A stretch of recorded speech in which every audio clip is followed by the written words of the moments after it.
Hi, Twin Flames, and welcome to this week's Twin Flame Energy Forecast. As always, let's see what is going to come up for your Twin Flame, for you.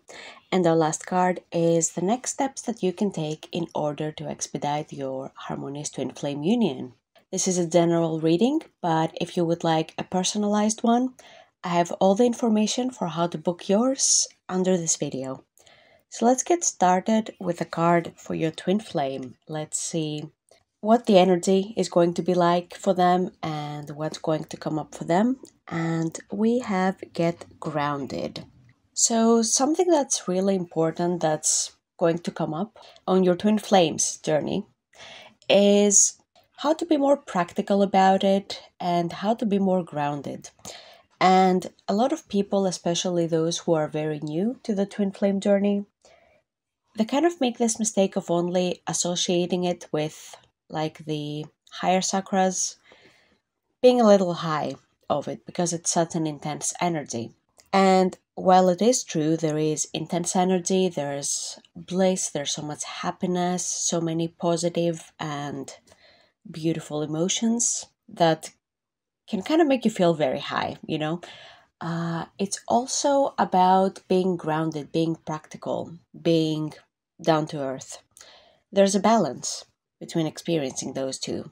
And the reason why the Twin Flame journey can feel very intense for people is because the higher the highs, then the lower the lows. It's got to balance out. So if you're not on this journey in a sustainable way, if you don't know how to process your emotions, if you're not healing what you need to heal, then those highs are gonna come crashing down, and that's not a very nice experience. It can definitely feel like a roller coaster. It can feel like one day is heaven and bliss and the next day is hell. It feels terrible, so much negative energy, and you feel so low. And that's not very sustainable. So I get the feeling that what your Twin Flame is working on this week has to do with balancing out those feelings. And also, one excellent way you can, experience the high without like the terrible lows is by doing your inner work. Because when you heal, you raise your vibration. So you naturally attract more blissful experiences and feelings, so you can be in that happiness more sustainably instead of, chasing the next high of, talking to your Twin Flame, but then they block you because there's still something to heal there and it's unhealed. So you feel like you want to die because they don't talk to you. And yeah, I kind of make it sound dramatic, but you get the point. Maybe that's accurate for some of you. But the point of this journey is not, get high and then crash. The point is sustainably raising your vibration so that you can be experiencing the highs without the lows, essentially. Because the lows are a result of something being unhealed in your consciousness. And like trying to chase the high without first healing, that is skipping steps. So you can't really do that on this journey. So this week, that's what your Twin Flame is working on, a more balanced approach to this journey, being more grounded, being more practical, while also enjoying the beautiful high feelings that this journey brings. Next up, we have the card for you. Let's see what's going to come up for you this week. And we have Don't Dim to Fit In. So that's one very important lesson for Twin Flames on this journey is how to, first of all, get to know themselves, then how to be themselves, and how to let go of fear of judgment, of rejection, of abandonment. Because when you are completely yourself, some people might vibe out of your reality. And, some people might not like that.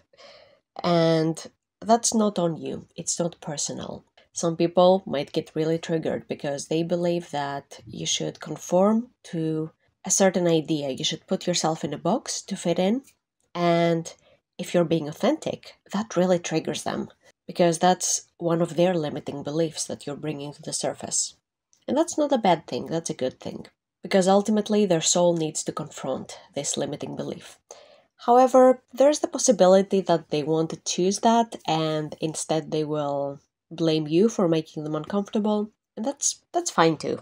right? It's not your problem, it's not your responsibility.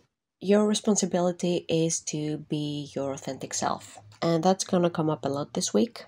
And this card is confirmation to keep embodying the real you.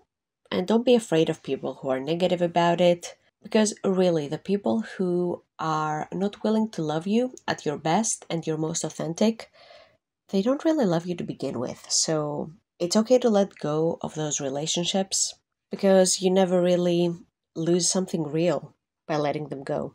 And by letting those people go, that's how you can attract real friends who love you for who you are, who are aligned with your values.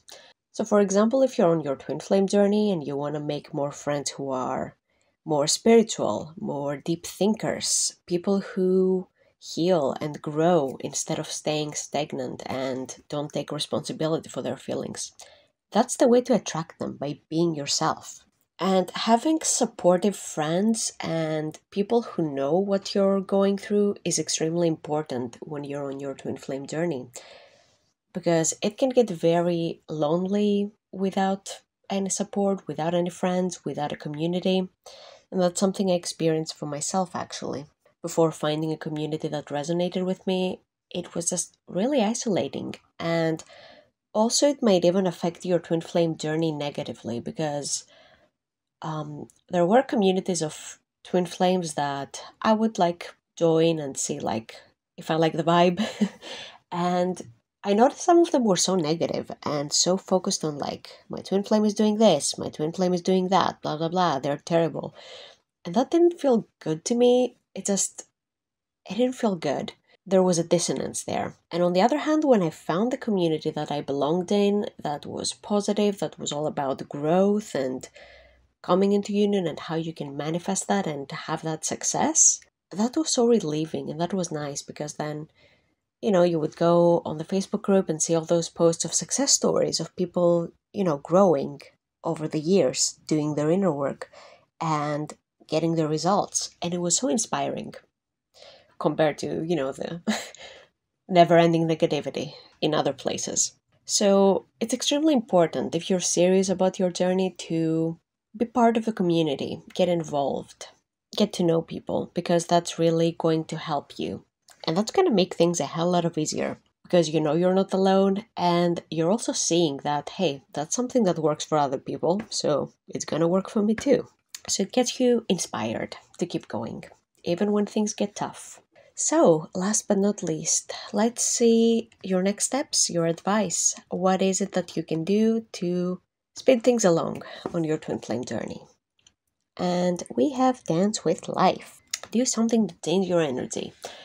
So if you've been feeling stuck, things feel like same old shit, day in and day out, then this is your sign to do something about it. Change something about your routine. Maybe sit down with your daily schedule and see what feels good about it and what doesn't. Some things might work, some might not. And it's also important to make time for things that make you happy to the degree that you're able to. So pay a lot of attention to your energy. What is it that energizes you the most? And make that a priority as much as you're able to. Because I understand life can get busy and that's definitely a factor. So, it's not about being perfect, but it's about taking it a step further from where you're at, so improving from your current situation. And what a lot of people really don't say, even though it is true, is that the twin flame journey is meant to be a journey of joy. It's not meant to be miserable. It's not meant to feel awful. And if that's your experience right now, that's okay, but it doesn't have to stay that way. So it could be something so simple as a mindset shift, changing your beliefs about a situation. So if you believe that the challenges you're facing are obstacles instead of building blocks, that can feel very bad and add to the misery. So this changing your energy could be changing your beliefs about it, seeing it in a more divine, love-based way, instead of, seeing the current perspective of this lifetime. See the big picture instead. I sense that what needs to happen this week is a positive change, even if it is a small one, because that's going to inspire you and change your energy and give you the push you need to keep going. because that's very important. Like, the message I get from this card is, don't neglect your happiness. This is not a journey of be miserable now, be happy later. It's a journey of be happy now and deal with the challenges as they come up, and be even happier later because of that. So this was all I had for you this week, my dear Twin Flames. Thank you so much for watching this reading, and I hope to see you in the next one.